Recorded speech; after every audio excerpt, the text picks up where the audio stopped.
Hello बच्चों, let's read the question. The boiling point of methanol, water and dimethyl ether are respectively 65 degree Celsius, 100 degree Celsius and 34.5 degree Celsius.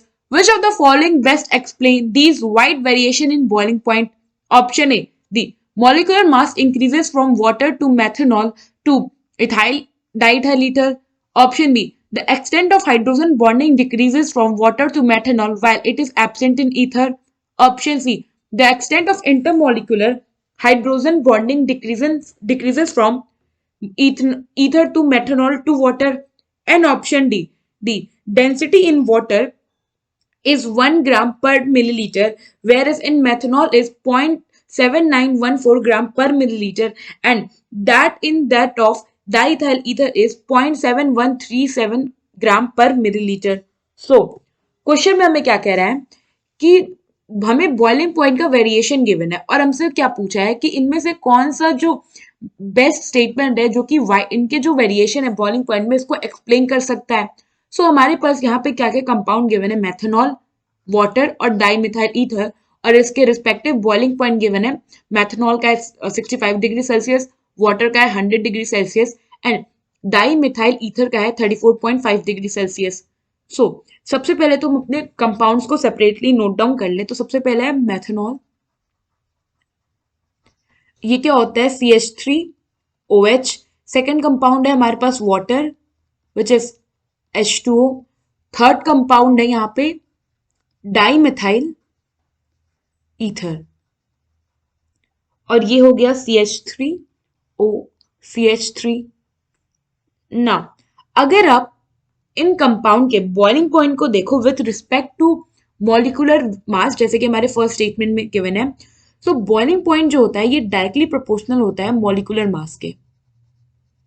मतलब कि जिसका molecular mass या molecular weight कह लो ज्यादा होगा उसका बॉइलिंग पॉइंट भी ज्यादा होगा. तो ऑन दिस बेसिस जो डाइमिथाइल ईथर है इसका बॉइलिंग पॉइंट सबसे ज्यादा होगा.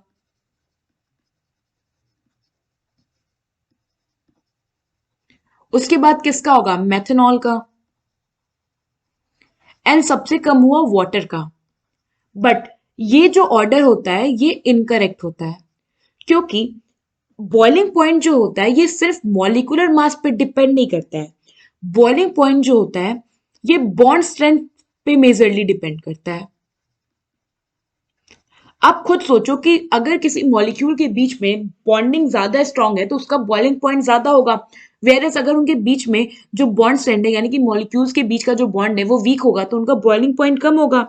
नाउ होता क्या है, यहाँ पे जो मैथनॉल है और वाटर है ये है पोलर मॉलिक्यूल्स. इनके साथ ही साथ अगर आप देखो तो जो मैथनॉल है इस पे ऑक्सीजन एटम जो कि एक इलेक्ट्रोनेगेटिव एटम है इसके साथ हाइड्रोजन डायरेक्टली अटैच है और वाटर में भी ऑक्सीजन के साथ हाइड्रोजन डायरेक्टली अटैच है.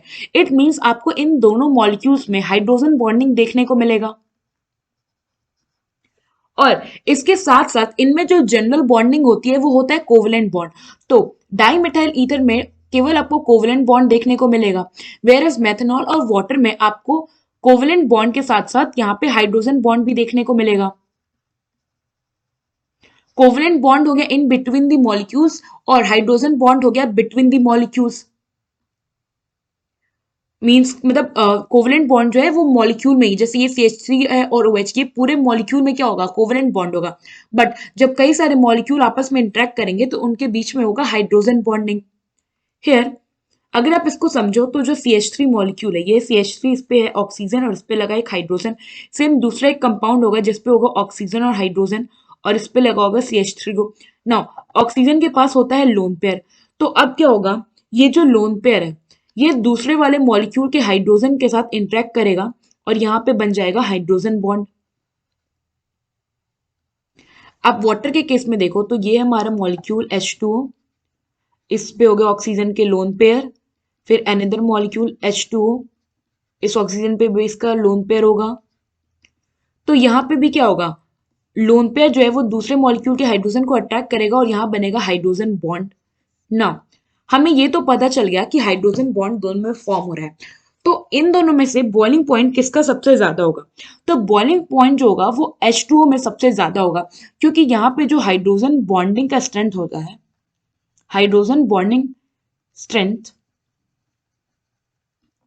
या आप कह सकते हो extent, is maximum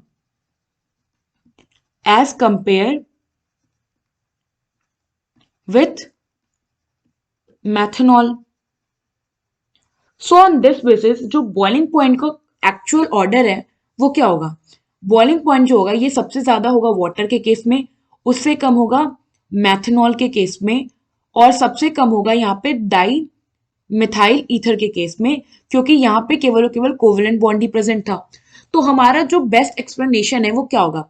first statement क्या कह रहा है कि जो मॉलिक्यूलर मास है वो इंक्रीज हो रहा है, तो ये तो पहले ही इनकरेक्ट हो गया, क्योंकि मॉलिक्यूलर मास के बेसिस पे ये बॉइलिंग पॉइंट का ऑर्डर नहीं आया, ये बॉइलिंग पॉइंट का ऑर्डर आया है बॉन्ड स्ट्रेंथ के बेसिस पे। सेकेंड में क्या कह रहा है कि जो एक्सटेंट है हाइड्रोजन बॉन्डिंग की ये डिक्रीज हो रही है वाटर से मैथनॉल में, और ये एब्सेंट होती है ईथर में। तो अभी मैंने बताया कि जो हाइड्रोजन बॉन्डिंग का एक्सटेंट होता है वो मैक्सिमम होता है, maximum in water as compare to methanol. तो क्वेश्चन में भी तो ऑप्शन में भी तो हम यही कह रहे हैं ना कि जो हाइड्रोजन बॉन्डिंग का एक्सटेंट है वो वाटर से डिक्रीज हो रहा है मैथनॉल में, और ईथर में क्या होता है ये कंप्लीटली एब्सेंट होता है। सो यहाँ पे जो ऑप्शन बी है ये करेक्ट ऑप्शन है। और एक चीज और, ये जो हाइड्रोजन बॉन्डिंग यहाँ पे लग रही है, हाइड्रोजन बॉन्डिंग जो है ये इसे हम कहते हैं इंटरमॉलिक्यूलर, क्योंकि ये बिटवीन द मॉलिक्यूल लग रही है। आई होप आपको ये क्वेश्चन समझ आया होगा। Thank you.